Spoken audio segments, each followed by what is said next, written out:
Right, dalaygo na atong tinud ug buhi nga Dios kay naano po ta diri karon nagkatapok aron sa ato ang padayon nga pagigambitay sa pulong sa Dios ug labi na gyud sa ato ang pagdayeg sa ato ang tinuod ug buhi nga Dios. So, thank you very much for being with us today. If it's okay sa inyo, I would like you to do a favor for me. Itap imong tapad dayon ning na siya that you are blessed. So this siya, you are blessed.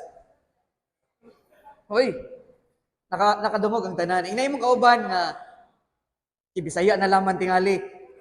Ingna siya nga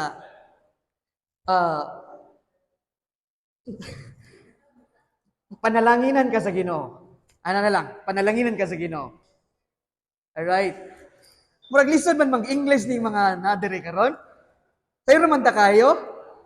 You can tell the person sitting next to you, Ignacia, you are blessed because you are here. Sige, again.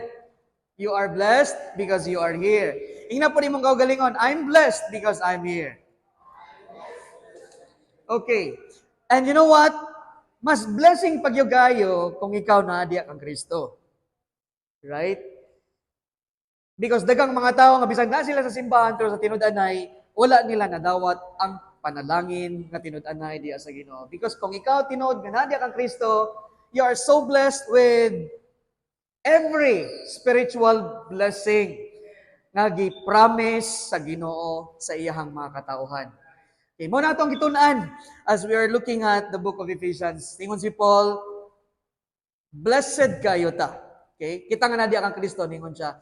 Because we are blessed by everything that pertains sa ato ang spiritual life. Okay? Everything from God, iyahang gihatag sa iyahang mga kaanakan. Right? So, ayaw ninyo nagkalimti para nga dili na to ikaulaw ang ato ang pagkakristohanon. Kay kung aware ta nga kita mga blessed ta nga mga tawo, then dili ta maulaw mo paila sa mga katawhan nga kita mga tumuloon ni Kristo. Right? So, unsa man nga mga blessings kay padayon na to gisgot karon nga buntag ang mga blessing nga atong nadawat. Kay kung mingon tag blessing siguro mabot sa tamo na mga material blessings, pero not necessarily ang mga panalangin nga itong madawat, mga material blessings. Though, importante man siya ang mga butang sa itong kinabuhi because physical beings man ta, pero ang pinaka-importante nga madawat ito nga mga panalangin is kining mga blessings nga dili madugta. Okay? Dili na to makita. Spiritual blessings mo nang gingon sa Ginoo because mo nang real nga blessings and these blessings will really persist until sa ikaduha na itong kinabuhi. Right? So, kita nga mga katawan sa Dios, we are blessed with so many things. And one of those things nga itong gisgutan, mga blessings, nagingon ni Apostle Paul sa ato ang hinumduman is that we are blessed. If we are in Christ, we are chosen by God. Okay? Kung ikaw na diya kang Kristo, ningon ang Ginoo, before the foundation of the world, before pa gimugna sa Ginoong kalibutan, gipili na kaniya. Okay. Wala dagoy ta tingali nakakasabot kayo ano, pero mao na ang realidad. The fact na naa kay Kristo si mong ginabuhi, the fact na naa kay appreciation sa spiritual things is tungod from the beginning of time na nakasauna-una sa Ginoo. Iyahan na kang gi-project nga one day ikaw iyahang pilion nga mahimong usa sa iyahang mga kaanakan. Right? So, it's very comforting na truth kay nga naman. That means ang kaluwasan nga atong nadawat sa Ginoo secure, dili siya mawala. Kay dili man pinagi sa atong kaugalingon nga pagpaningkamot, wala man tay contribution niya na. Kay ang Ginoo may nagpili na to. So, before pa ta namugna sa kalibutan, sure na gyud kayo nga atong kaluwasan kay gipili man ta niya. And that gives us self-worth. Okay? We are special. We are valued at ubangan sa Ginoo. Grabe ang value na to. Kaya nga naman, naliman ka sa kadagan ng mga tao sa kalibutan, usa ka siyang gipili. So don't think you are not that special, you are not that valued, that you don't really, you are not really loved. No, it's not true. Mga mga linlang na sa kaaway. Say, maabot ang mga thoughts ato and we feel insecure.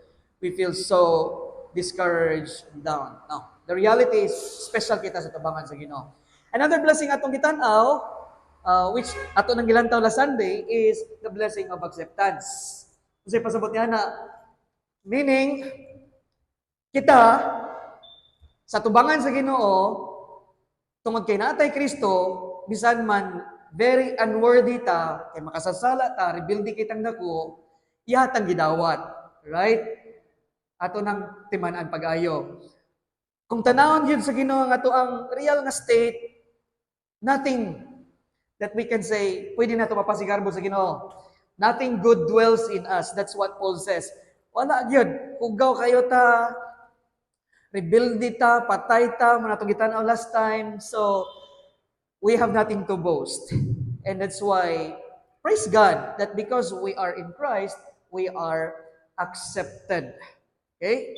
So, we are accepted because we are in Christ, we are valuable, okay? And it's, no matter, sa tubangan ko sa tao or sa tao, sa iyang kaugaling mapagpaningkamot, try to merit God's mercy and grace, it is impossible. So that's why it's just because of the Lord Jesus Christ that we are accepted. Right? So this morning, atong tanawon kining ikatulo. As we are moving on sa atong text, na sa verse 7, naigiingon si Apostle Paul na another blessing, panalangin nga atong naangkon kung kita na diya kang Kristo. Unsa man na siya? That's the blessing of redemption. Okay? Now, nakadungog na ba tayo ng word nga redemption? Familiar ba na itong word? Familiar man siguro, pero wag kita kay kasabot. Well, ato nang tanawon later. Right? But that blessing is confirmed sa text nga itong tanawon karon as we are moving on to verse 7 sa Ephesians chapter 1. Ingon si Apostle Paul, in Him, di ka mo kuno ibasa. Together, ready, go!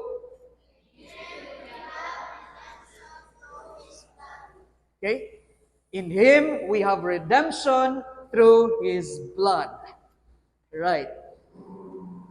Common kayo na siya nga word actually. Pero unfortunately, dili tanan nakasabot ana nga word. Or maybe, sila nasabtan, pero dili pareha sa unsay ingon sa pulong sa Ginoo. Because naay mga biblical implications ana or theological implications nga naghatag yun og tinud-anay nga kahulugan sa word nga redemption. But kung wala ka, dili ka familiar na, ang imong nasabtan na sa word nga redemption is kanang madto ka og pawn shop, dayon muprinda ka. Alright? Kisay nakaadto og pawn shop og namrinda diri sa ilang mga alahas before. O familiar ka na to ng word nga redemption, na redeem. Okay? Dayon na po'y remate. Okay? Alright. So, unsa di aning word nga redemption? Well, tanaw na to ning word based sa kahulugan nga makita na to from the theological perspective. When we say redemption, it is an act of God by which He Himself pays as a ransom the price for sin which has outraged His holiness. Okay. Ang sa inyong nasabtan diya, kanang redemption, ibuhat na sa Dios. Okay. Para sa pagbayad sa sala. Nga maoy gikalagutan niya. Okay? That is against sa iyang holiness. That is what we call redemption. Now, in the New Testament, by the way, ang New Testament is nakasulat sa, yung original nga language, nakasulat sa Greek. Okay? Dayon, importante na siya usahay kung mag-study ta sa Bible, mutanaw ta sa original language para ma-grasp na to ang iyang literal na full meaning. Right? So, in the Greek language or sa New Testament, na ay duha ka words in the Greek language na ginagamit para sa word nga redemption. So, today, let's learn few Greek words. Okay lang ninyo? Alright. The first Greek word nga itong tanawon is kining agorazo. Or sometimes, iyahang gamit ana, pero parehas lang meaning is exagorazo. So, that's one of the Greek words nga ginagamit para sa word nga redemption, which is, ang iyang kahulugan is to buy out of the marketplace. In fact, sa US, na ay lugar nga gitawag nga agora, which is the marketplace. Okay? So that's one of the Greek words. Another is kining lutroo, or sometimes ang gamit niya nga Greek word is apolotruses. Pero pareha na sila kaulugan. Ang iyang pasabot niya na is to pay a price to free somebody from bondage. Right? Sa unang nga panahon, ang in the New Testament times, na ay kanang mga around 6 million ka mga slaves in the Roman Empire. Okay. Dayon, kini nga mga slaves, ginabaligya ni sila. So, naay mo palit sa ila because common sa unang panahon kanang pag-buy and sell og mga slaves. And then, mura na sila mga animals ba? Paliton, dahil baligya. So, ikaw, kung nakakaato nga time, tagamog ko na illustration para makita ninyo mani mga example sa mga slaves. Wala makita ka kita sa mga slaves pero muna siya example sa mga slaves sa una. Ang ginabuhat sa una sa mga tao is that, let's say for example, naka dito. Okay, kung nakay makita nga slave na para nimo kaila ka, unya you highly regard that person or you love that person or you cared for that person, imo siyang paliton. Okay? Pero ang imong purpose sa pagpalit sa iya to buy that person is to set him free. Alright? Kalagmitan sa una, ilahang purpose mo, buy sila slaves, para ilahag yung timoon nga, ulipon ba kay? Ang mga slaves sa una, wala mang goy ka nang gitawag na personal rights. They were regarded as property sa ilahang mga masters. So, wala gila sila katungod, pakanon man sila og dili, wala gid sila mahimo. So, ingana ang pag-treat sa mga slaves. Now, katong nga word, katong ikaduha, katong unsa ganito nga Greek word nga ikaduha nga to ang gitanaw? Lutroo. Alright, apolotruses, which is, ang ipasabot ato is, kung ato itong tanawon, to pay a price to free somebody from bondage. Kana nga Greek word, mauna ang gigamit dira nga verse. Okay? Sa Ephesians chapter 1, verse 7. Naningon diya, si Paul, in him, we have redemption through his blood. So kung ato siyang gamiton ang katong Greek word, in him we have lutruo, which means we have the purchase that sets us free. Okay? So, ang gibuhat ni Jesus in him, it's not in ourselves, dili pinagi sa ato ang good works, sa ato kaugaling nga pagpaningkamot, dili pinagi sa ato ang mga resources, sa atong religion, but ningon diya in him, pinagi ni Kristo, we have redemption.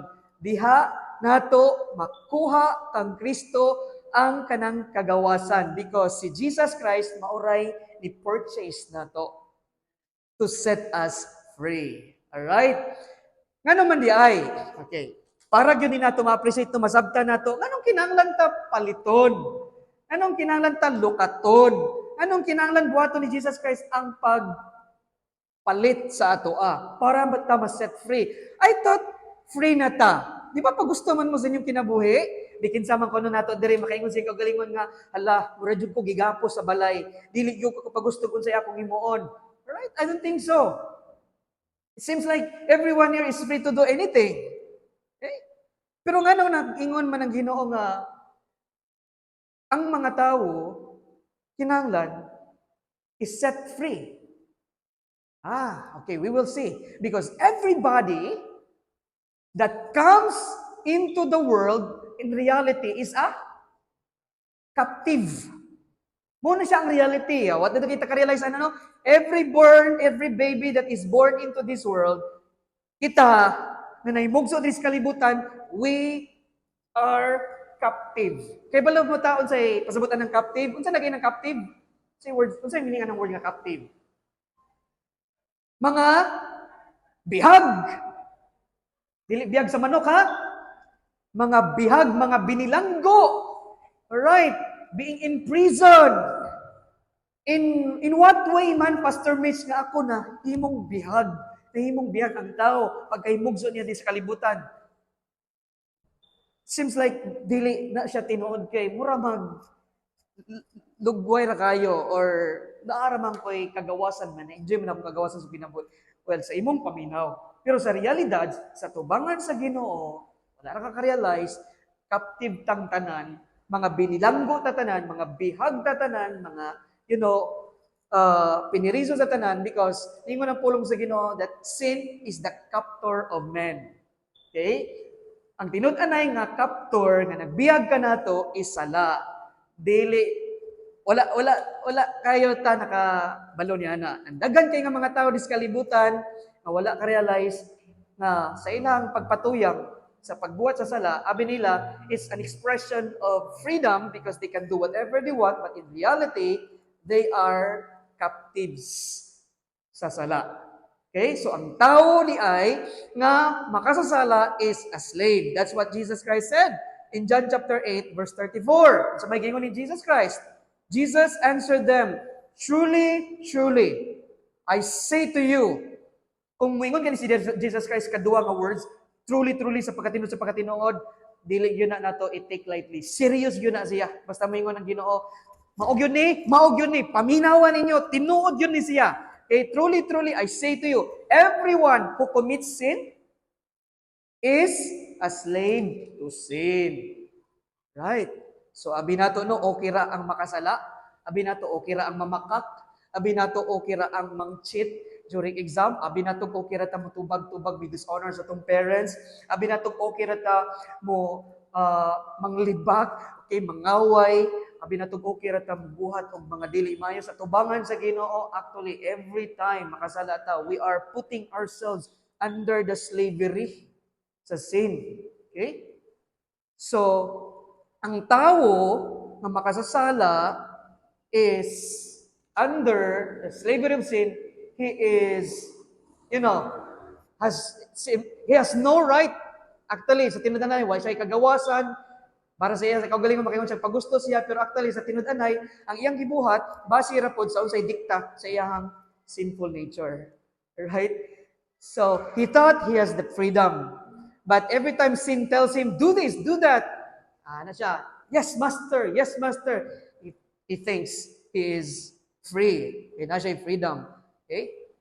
Parehara ko na sa tao nga, kanang bisyoso kay ni bako ba? Pa siya kay balo, biniyag, sa sige niya panabako, controlled niya ang iyahang bisyo, pero later on, he realized na control na din siyang bisyo, hindi mo siyang ulipon. So that very small stake is his master in reality because he is a slave to it. Right? What else sa gingon sa pulong sa Ginoo?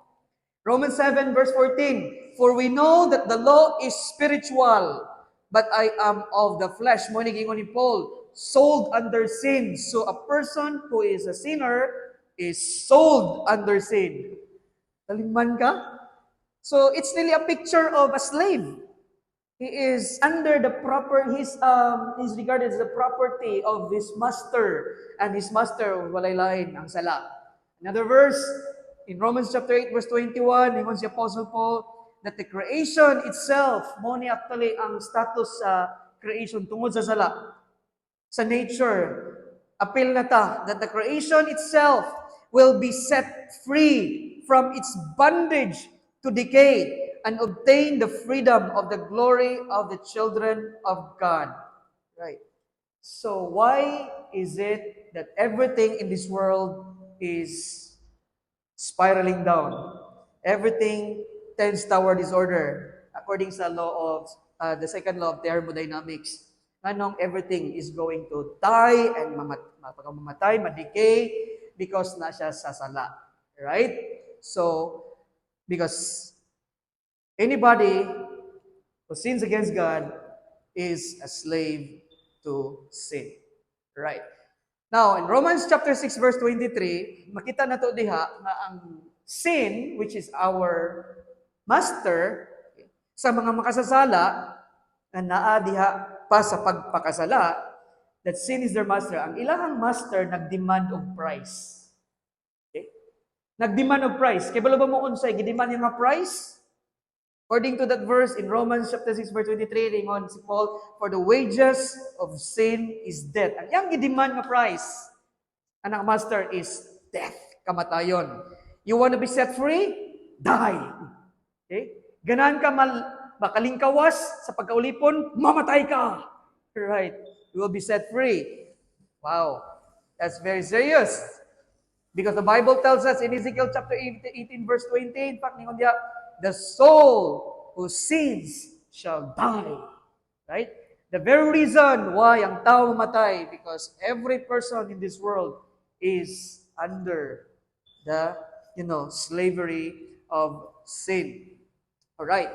Now, so it's very serious. Kinahanglan to na siya masabtan, no? So, if in order for a person who is a slave to sin to be set free, kinahanglan na adjay kamatayon nga may tabo. Mo require gyud ang sin of death in order for the person to really be set free. And that's why in Hebrews chapter 9 verse 22, lingon diya ang pulong sa Ginoo, indeed, under the law, almost everything is purified with blood. And without the shedding of blood, there is no forgiveness of sins. Mauna ang gi-require gyud. Okay, so sin as a master demands the price, which is death. That's why, in order for a person to be set free, kinahanglan na na-adjoy, kinahanglan mo pay of price, right? Which is kamatayon. And sa Old Testament, ang gibuhat sa Ginoo para ang tao dili i-judge, okay? Sa ilaha nga sin is naay gi-prescribe ang Ginoo nga sacrifice or kanang gitawag nga atonement, right? Which is the shedding of the blood sa mga animals. Kung makita na to sa Old Testament, bloody ang story. Right? Kaya nga naman, grabe ang pagpatay sa mga hayop, sa mga bulls, sa mga sheep, sa mga goats. It's like the temple, kung naata ito nga panahon, it's like grabe ang blood. Okay? Because that's what God required as a temporary atonement sa ilahang mga sin. Okay? Otherwise, sa unang panahon, kung makasala ka, automatically, grabe ang judgment sa Ginoo. God could kill you right away. Right? Now, so it's required. Kay balo ba ta, unsa ang first nga living thing nga namatay diri sa kalibutan? Do you know what was the first slaughter nga nahitabo? What's the first death, killing nga namatay diri sa kalibutan? If you remember. Can you remember? Siguro nabot sa tunguna na is waylain si Abel. Oh, si Abel. Abel was the first person who died. Actually, dili siya mo yung unang nga namatay. Ang unang nga namatay was an animal. Was an animal because si Adam o si Eve namatay, nakasala. And because of their sin, God had to kill an animal and take away the skin of that animal and made it into a clothing to cover them because they were sinners in the sight of God. Okay? So, that's why required yun ang shedding of blood. O kana siya, sa atong panahon karon dili naman siya kinahanglan. So, in order for us, para ta ma-set free from the slavery of sin, otherwise we will be judged and be condemned into the lake of fire, is na ay somebody nga mo'y mo take over sa ato nga place para ta dili kita mo'y hukman.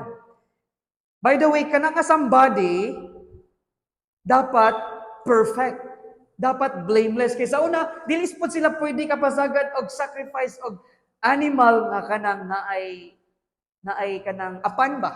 Okay, bulag. Kanina lang ato i-sacrifice sa Ginoo. Kay nganuman, bungol man ni nga sheep, or bulag man ni nga goat, or kiang man ni nga baka, or bull. Kaniya may sacrifice, dili to madawat, bisag naay gamay nga kalunggo, bisag naay gamay nga scarred, di pwede, dapat perfect, blameless. Which is, Sa ato karon nga panahon, kinsa man na siya nga on our behalf mo take over sa ato nga place kay kita biyay ang ayan unta nga patyon para mabayad sa atong sala pero kay we cannot pay for our sins kay we are sinners. So kinahanglan ta og kanang blameless nga substitute, perfect nga person nga mo pakamatay on our behalf. Ug way lain si Jesus Christ. Okay? So nasabtan na, Jesus is our redeemer. Jesus redeemed us. Okay? Siya mo gi-provide sa Ginoo para sa pagtubos sa to. So sa Old Testament, ang gibuhat sa mga katawan sa Ginoo sa una is that mupatay sila og animals, blameless, para sa pagtubos kuno sa ilang mga sala. Pero temporary na to nga covering, atonement. Wala gyud ni remove sa ilang sala, ni cover ra. But sa New Testament, si Jesus Christ was the perfect Lamb of God. Namatay sa cross para sa pagtubos sa itong mga sala, and then ang iyahang pagpula sa iyang dugo dito sa cross, it was a permanent cleansing. Dili na siya covering, cleansing na para sa paghugas sa itong mga sala. Alright? So, klaro na to, nasabtan na to, si Jesus, He is our Redeemer. Paano na niya gibuhat? Okay, in Him, we have redemption. Giredeem ta ni Jesus Christ through His blood. Okay? Again, nagkinanglan ang Ginoo nag-require or ang natong sala nag-require of price which is death. But dili naman pwede ang mga animals. Sa atong panahon, nag-require gyud og kanang temporary cleansing to set us free, and which kana siya na fulfill ni Jesus Christ. So through His blood nga iyang giula dito sa cross. So His blood was like the payment for our sin, the purchase para sa ato ang sala to set us free. Paano na siya? So, karoon na to na ha, okay, kinamaklin sa itong mga una, our redemption, ang kinahanglan para mabayaran ta sa itong mga sala, para ma-set us free ta, tanang makasasala sa kalibutan, ang gikinahanglan na ginato, dugo ni Kristo. Okay? Dili ang ato ang religion. Wala ningon na po sa Ginoo, in Him, we have redemption through the religion, or through baptism, through good works, through prayer, through the commandments. Usara gyud single ra ang gikinahanglan sa tao para sila ma-set free. Ang payment way lain ang dugo ni Kristo. So, when one day we will die, when we will face God, it's not about God. It's not about God is gonna ask us, okay, by the way, how much good works imong gibuhat dito sa cross? Dito sa kalibutan para ka ma-set free. Or pila man ka religion imong giapilan? Or were you able to fulfill my commandments? Right? How many Sundays you went to church? But what did you do with His Son, Jesus Christ? Did you accept His blood to wash away your sins? Alright? So kung ikaw na diri karon mabuntag, kung imuha nang gihimo sa imong kinabuhi nga desisyon, nga imuhang gidawat si Christ sa imong kinabuhi as your personal Lord and Savior, then His blood washed away your sins. Pero kung wala pa si Kristo sa imong kasing-kasing, napaka sa imong sala, kung wala pa ka nahugasan sa imong sala, unya unsay giingon sa pulong sa Ginoo, ang gi-require ba sa sala is death. And not only physical death, but eventually you will die in hell. You will be separated from God forever. So Jesus Christ, through His blood, He redeemed us. And in 1 Peter chapter 1, verses 18 and 19, mao niyang giingon sa pulong sa Ginoo. Right? Knowing that you were ransomed. Okay. Dili siya, piyansa, bail, kundili, full payment yun. Ning kag piyansa, temporary ra na imong kagawasan. Okay? Yes, mga piniriso ta, pero pairan kita sa Ginoo. Full. Dili siya bail. Dili siya piyansa para natay temporary nga kagawasan. But ransom, knowing that you were ransomed from the futile ways inherited from your forefathers, not with perishable things such as silver or gold, but with the precious blood of Christ. Now, giklaro po diya ni Peter, emphasize pag yun, dili pinaagi sa silver or gold or whatever thing tingalig saligan sa tao para niya maoy makaset free niya. Kay dagang mga tao nga ano na silang kagalingon nga base nalaman sa ilahang mga pagkadato sa ilang pagkakwartahan, mapalit nila ang kaluwasan. So they gave a lot of money to the church, they donated the property, and maybe create silang foundations to help the poor people. Para nila, basta na lang, by doing this, they will be saved. But ningon ng Ginoo, ningon si Peter, na even, you have silver and gold, dili na siya pwede nimo mapalit. Okay? But with the precious blood of Christ, like that of a lamb without blemish or spot. Okay? So, klaro kayo nga mensahe sa ito, ang gihatag sa Ginoo na blessing, which is the blessing of redemption. In Galatians chapter 5, verse 1, for freedom, Christ has set us free. Nakasabot ba taniya na? Unsay purpose nganong si Jesus Christ niyaris kalibutan para sa pagpalansang sa cross, pag-ula siyang dugo, is para paliton taniya, okay? Para ta ma-set free. Para sa tong kagawasan, mga kaigsunan. Dili para mapadayon ta sa pagkaulipon sa pagpakasala. Kundili, ma-experience na to ang tinud-anay nga freedom. It's not the freedom of doing just anything we want. Actually, ang true nga freedom is doing the right thing. Okay? Don't you know that when you do anything you want, there are things that you think you will be happy. Actually, ang result, dili happiness, kundi misery. Yeah. Some people, they think, I can do this. Pag gusto ko buhat ani, pero later on, ang ilang kinabuhi miserably. But those people who restrict themselves in doing things that are only right, ang maayo tubangan sa Ginoo, bisan sa pananaw sa mga tao sa kalibutan, oy, luuya kay ani, mura na siya, di siya kapagusto siyang kinabuhi, wa siya kagawasan, pero sa tinud-anay, this person is just enjoying so much freedom in his life because by doing the right thing, he's actually experiencing true happiness and peace. Wow. Don't you know that? Mga young people, ganadere, para ninyo siguro, kung i-restrict mo or panan mo sa inyong mga ginikanan, day, ayaw sa panguyab, dundong ay sa buwatan ay sa magbuwatan kay eskwela pa mo, para na to killjoy kay si mama, si papa, kay di ta kapagusto. Pero wabat ta kay balo nga, ilang tuyo ana, dili para ta ma-slave nila, para ta mahimong ulipon nga, kung sa ilang isulti, sunod-sunod ta, para na sa tong kaayuhan, para ma-experience atong tinud-anay nga kagawasan, ang kalipay, para ta mahimong successful sa atong kinabuhi. So, rules or the commandments nga gihatag sa Ginoo sa tuwa, they don't serve as the prison cell, but they serve as the guardrails to protect us from danger, from destruction. Okay? So for freedom, santo na to na siya. Jesus came into this world for freedom, which that the reason that Jesus Christ hath set us free. Stand firm therefore and do not submit again to a yoke of slavery. Ayaw nagbalik dito sa asa kagikan. Abi nimo sa una, okay ra to. Okay? Pero tinud-anay nakagawasan na kang Kristo, i-enjoy na ni, i-cherish ni, i-treasure niya. Ay, nagbalik dito. Kaya kung mabalik ka dito, imo na paggibutang imong kagalingon under the yoke. Gisangon na po nimo ang yogo para nga mahimo kang ulipon sa pagpakasala. Which is foolish kayo.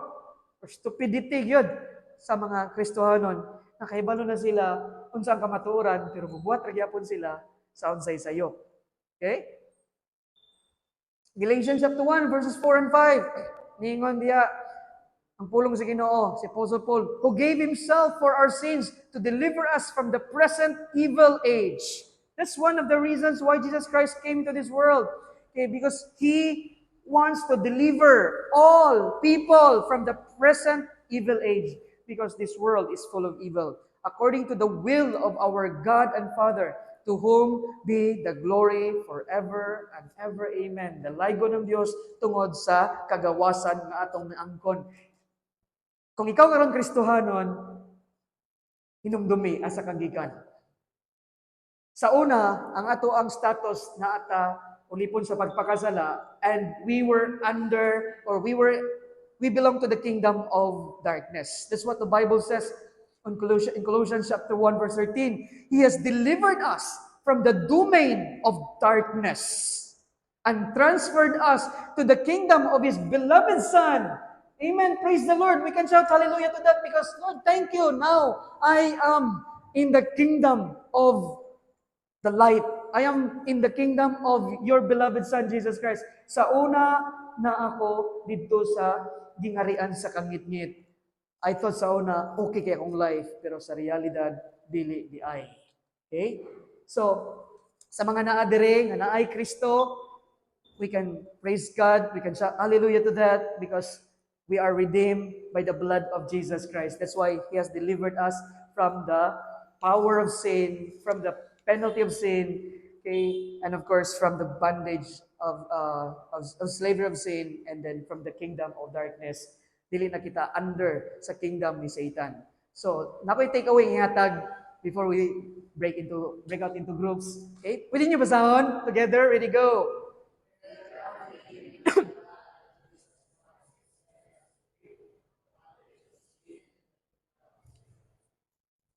Tinuod ba na sa inyo ha? Mana ko pangutan na, reality ba na sa inyo ha? Or wala pa na nimo na experience? If kung wala pa nimo na experience ang redemption sa Ginoo, then dili ni siya tinuod sa imong kinabuhi. Pero kung ikaw na ay Kristo sa imong kinabuhi, mo ni ang reality sa imong life. We are redeemed by the blood of Jesus Christ to set us free from the bondage of sin and the kingdom of Satan. Right? So though we are in this world full of sin, because we are redeemed, though ang sin is still present, but we are no longer under the penalty of sin and the power of sin. Sin is no longer our master. So whenever sin comes and knocks at the door sa ato ang heart. So, pangawat, RJ, sukli mong ginikanan. Right. Rhea, Awaya, imuhang classmate. Mark, commit og immorality. Okay? No, sin can knock at the door sa atong kasing-kasing, pero we can tell to our old master, sorry, dili na ikaw nga akong agalon.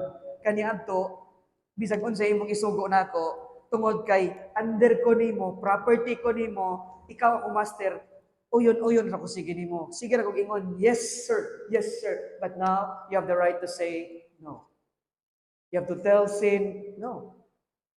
Because I am no longer under your slavery. I am being set free from the bondage of sin. I belong now to the kingdom of my Father in heaven.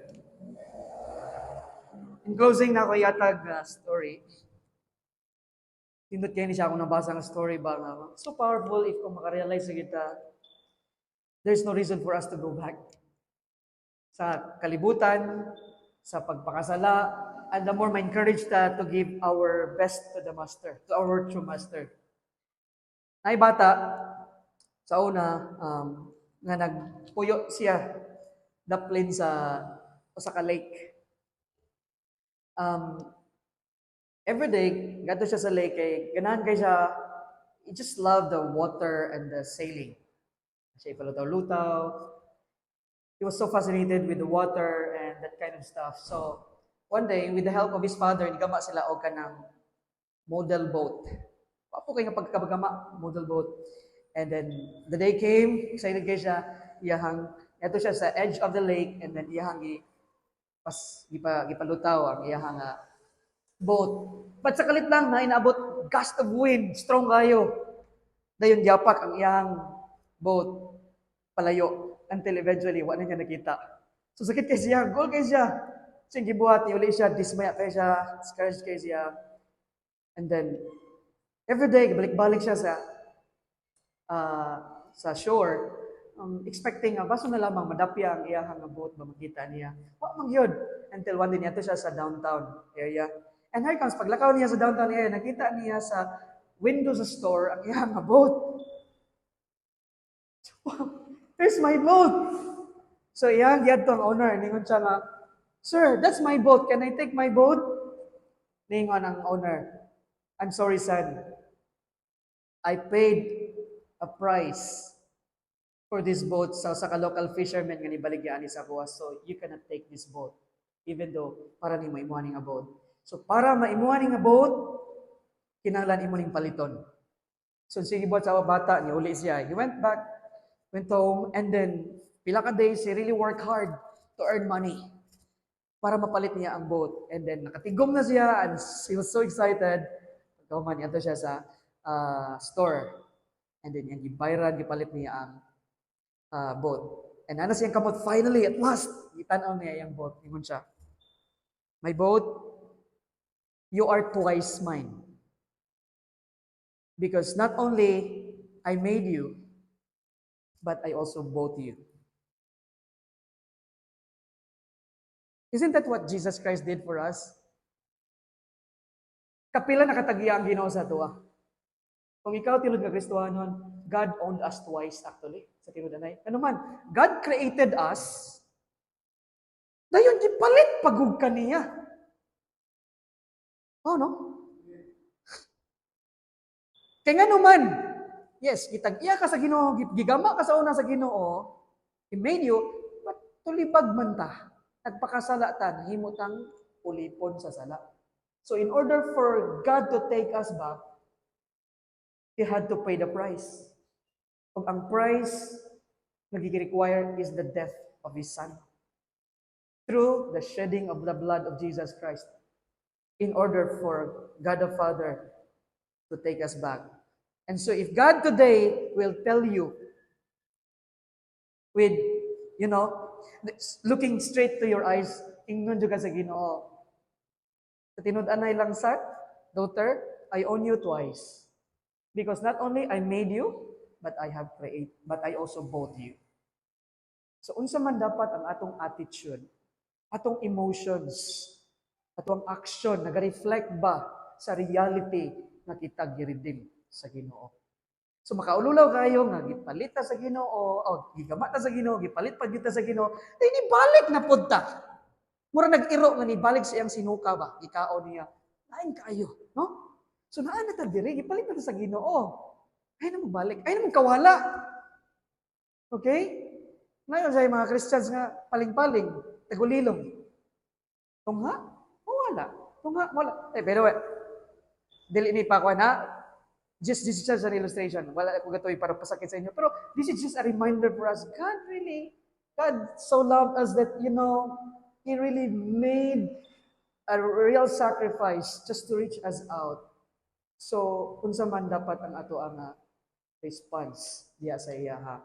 So, mga kaigsunan, the more patang atong ihatag ato ang the best sa ato ang kusog, sa ato ang talento, sa ato ang treasure, sa atong kinabuhi diha sa Ginoo. Praise God for what He has done to us. So, nakoy question nga discuss ato karon sa atong discussion question sa atong mga facilitators. Right? Unsa na siya? If Christ has redeemed you from the bondage of sin and the kingdom of Satan, are there areas of your life in which you could more fully live out this truth? If so, which ones? Okay, di kita maulaw ha. Share yun to the max. Ato jud acknowledge ng kagalingon because honesty is still the best policy. And God will have mercy to those who humble themselves. So, tanaw na to, susiyo na to itong kagalingon, unsa pa nga mga areas sa itong kinabuhi na ato pang gihawiran and we think, we are still doing it as obedience sa ato ang old master. Okay? So, kinahanglan ato nang let go and then ato ang fully surrender atong kagalingon sa atong kilid nga master and let's live a life that is in obedience to Him. Right? So, don't forget that we are redeemed by the blood of Jesus Christ from the bondage of sin and from the kingdom of Satan.